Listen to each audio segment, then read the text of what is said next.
Hello, hope you are doing well. Today I am going to take up a story from NCERT's English textbook for class 10. The name of the textbook is First Flight and the name of the story is Madam Rides the Bus.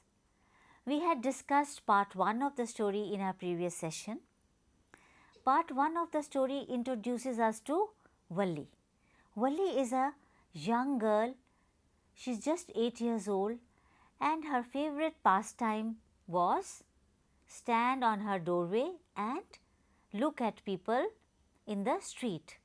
She was really fascinated by the bus that used to come to her village.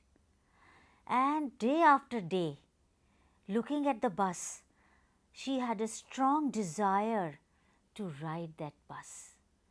She would talk to people, ask some discreet questions.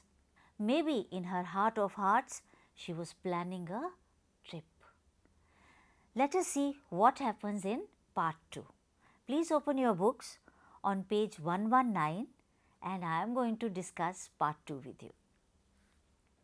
Well, one fine spring day, the afternoon bus was just on the point of leaving the village and turning into the main highway when a small voice was heard shouting, "Stop the bus! Stop the bus!" and a tiny hand was raised commandingly. The bus slowed down to a crawl and the conductor, sticking his head out of the door, said, "Hurry then, tell whoever it is to come. Quickly, it's me," shouted Valli. "I am the one who has to get on." By now the bus had come to a stop and the conductor said, "Oh, really? You don't say so?" "Yes, I simply have to go to town," said Valli, still standing outside the bus, "and here is my money." She showed him some coins. "Okay, okay, but first you must get on the bus," said the conductor, and he stretched out a hand to help her up. "Never mind," she said, "I can get on by myself." She didn't want the conductor to help her. She was a little scared, but in a very commanding voice, she, asked the bus to stop. The conductor was confused for a moment. She said she has to go to the town. Yes, maybe he wanted to help her. She said, "No, I will get on by myself." "You don't have to help me," she said. The conductor was a jolly sort, a happy-go-lucky fellow, fond of joking. "Oh, please don't be angry with me, my fine madam." So now he has started calling her madam. He said so. "Here, have a seat right up there in front. Everybody move aside, please. Make way for madam." So now he is really, making fun of her. It was the slack time of day and there were only 6 or 7 passengers on the bus. So the bus was not overcrowded and Valli would get a seat of her choice. They were all looking at Valli. Naturally, if any child gets onto the bus all by herself, anybody would look at that and maybe they would be worried at her adventure. But we are thinking like that. It's not written in the story. But when we are reading a story, we always go beyond it.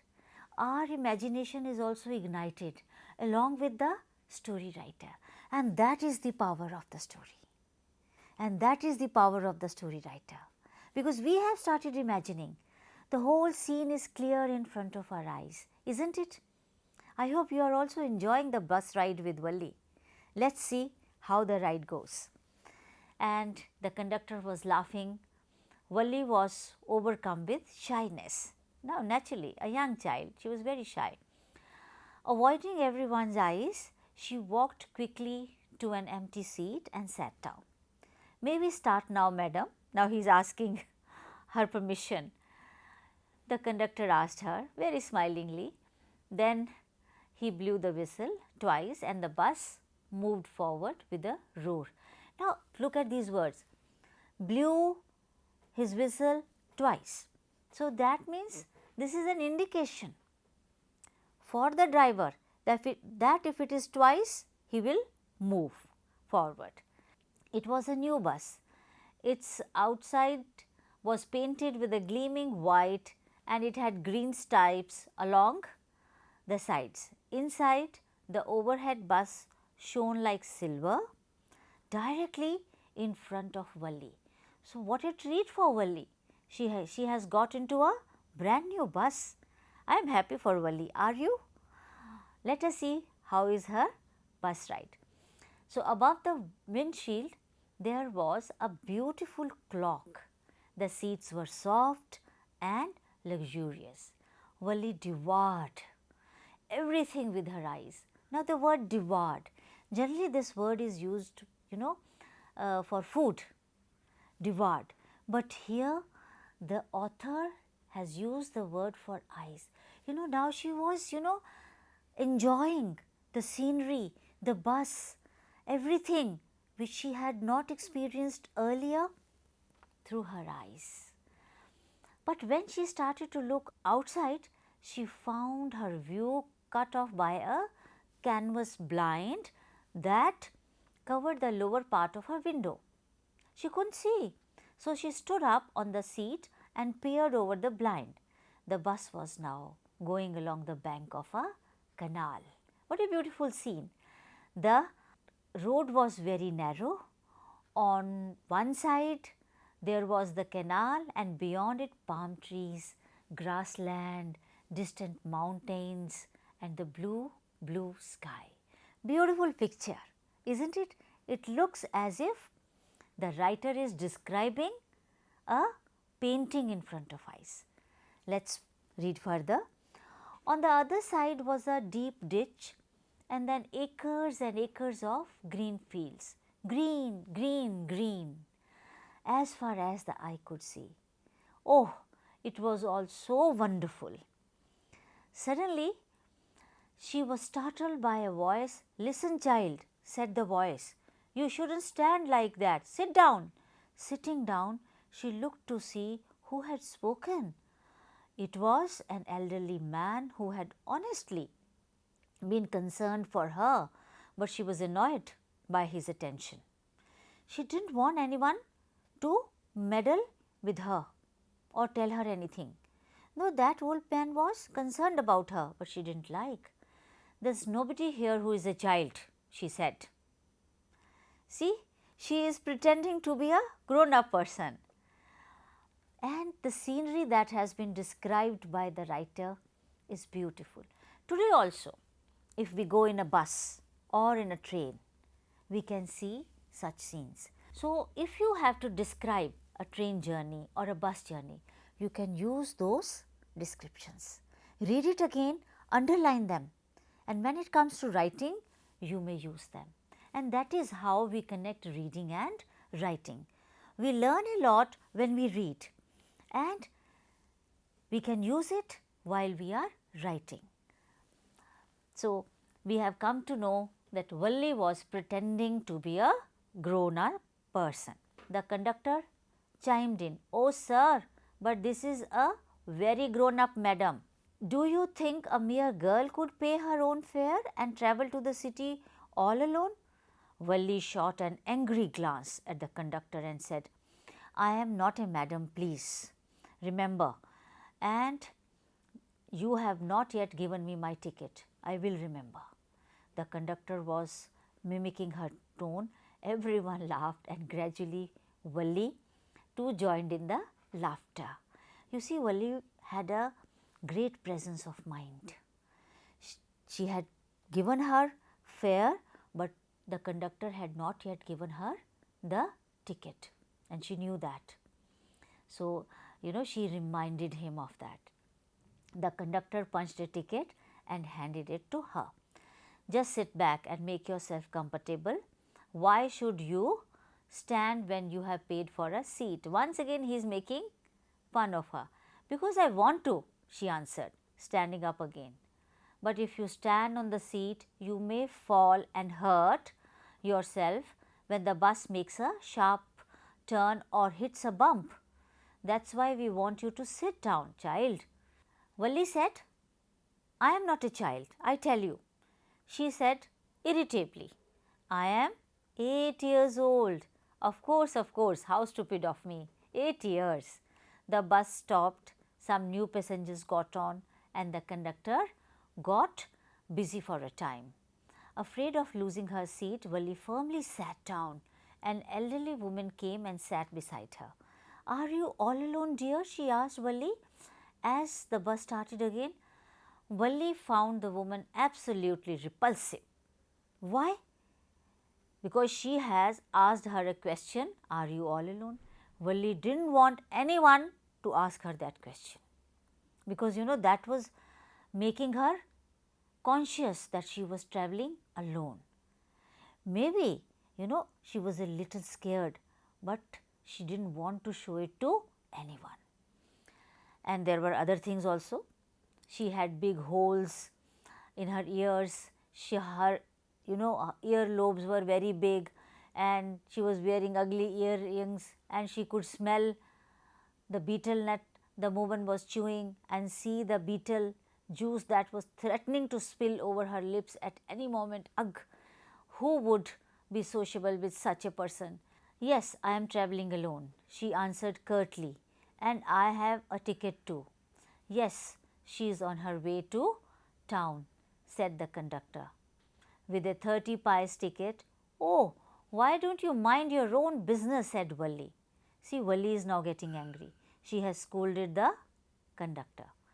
But she laughed all the same, and the conductor laughed too, but the old woman went on with her drivel. Is it proper for such a young person to travel alone? Do you know exactly where you are going in town? What is the street? What is the house number?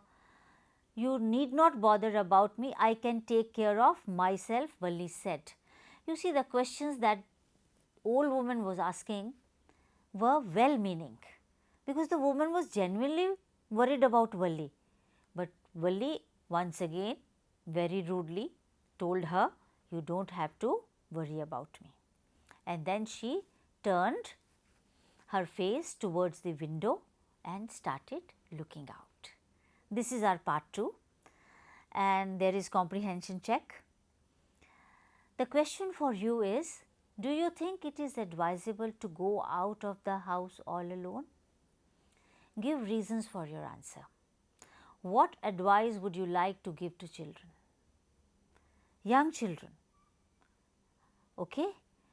It is not advisable, we all know. But what advice would you like to give to young children? You have, younger brother or sister. You have young children in your school, those who are studying in class 5 and 4. Maybe you can share this with them, with those children, that they should not venture out on their own. Now the questions. My first question, why does the conductor call Valli madam? The conductor called Valli madam because she behaved like a grown-up woman. She declined his help and was very quick in her answers to the conductor's questions. This made the conductor call her madam. Now next question is, why does Valli stand up on the seat? What does she see now? Once again the description of the scene. Valli wanted to look outside the bus.